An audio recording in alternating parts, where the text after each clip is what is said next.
കൊലപാതകത്തിൽ പ്രതിയെ പിടികൂടിയ ദിവസത്തെ പോലീസ് സ്റ്റേഷന് മുന്നിലെ സംഘർഷത്തിൽ 2 പേർ പിടിയിൽ. പോത്തുണ്ടി സ്വദേശികളായ രഞ്ജിത്ത്, ഷിബു എന്നിവരാണ് പിടിയിലായത്. പാലക്കാട് നിന്നും പ്രസാദ് ഉടുമ്പിശ്ശേരിയാണ് വിവരങ്ങളുമായി ചേരുന്നത്. പ്രസാദ്, നമ്മളെല്ലാവരും കണ്ടതാണ്, വലിയ തരത്തിലുള്ള സംഘർഷമായിരുന്നു ആ ഒരു സമയത്ത് അവിടെ അരങ്ങേറിയത്. ഇപ്പോൾ എന്ത് കുറ്റം ചുമത്തിയാണ് ഇവരെ പിടികൂടിയിരിക്കുന്നത്? സ്വാതി, 2 പേരെയാണ് ഇപ്പോൾ പോലീസ് അറസ്റ്റ് ചെയ്ത് കസ്റ്റഡിയിലെടുത്തിട്ടുള്ളത്. ഒന്ന് പോത്തുണ്ടി സ്വദേശികളായ രഞ്ജിത്ത്, ഷിബു എന്നിവരെ ഇന്നലെ രാത്രി ഇവരുടെ വീടുകളിൽ നിന്നാണ് പോലീസ് കസ്റ്റഡിയിലെടുത്തത് എന്നുള്ളതാണ് നാട്ടുകാർ പറയുന്നത്.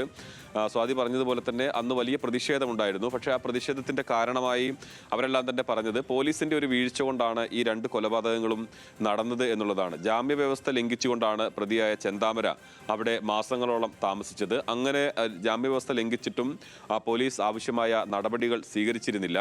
അതുമാത്രമല്ല, സുധാകരന്റെ കുടുംബവും ഒരു പരാതി നൽകി. അതോടൊപ്പം തന്നെ ആ നാട്ടുകാർ ഒരു മാസ് പെറ്റീഷനും നൽകിയിരുന്നു. എന്നിട്ടും പോലീസ് ഇത് പരിശോധിക്കുകയോ നടപടിയെടുക്കുകയോ ചെയ്തിരുന്നില്ല. അങ്ങനെയാണ് ഈ പ്രതിയെ പിടികൂടിയ ദിവസം സ്വാഭാവികമായി ഉണ്ടായിട്ടുള്ള ഒരു പ്രതിഷേധം അത് സംഘർഷത്തിലേക്ക് പോകുന്ന ഒരു സാഹചര്യം ഉണ്ടായി. നെന്മാറ പോലീസ് സ്റ്റേഷന്റെ മുന്നിൽ ഗേറ്റിനെല്ലാം കേടുപാടുകൾ സംഭവിച്ചു. അങ്ങനെ ഈ ഔദ്യോഗിക കൃത്യനിർവഹണം തടസ്സപ്പെടുത്തി പൊതുമുതൽ നശിപ്പിച്ചു എന്നീ വകുപ്പുകൾ പ്രകാരമാണ് ഇപ്പോൾ 2 പേർക്കെതിരെയും അന്ന് 14 പേർ കണ്ടാലറിയുന്ന 14 പേർക്കെതിരെയാണ് കേസെടുത്തിട്ടുള്ളത്. അതിലാണ് ഇപ്പോൾ 2 പേരെ പോലീസ് പിടികൂടിയിട്ടുള്ളത്.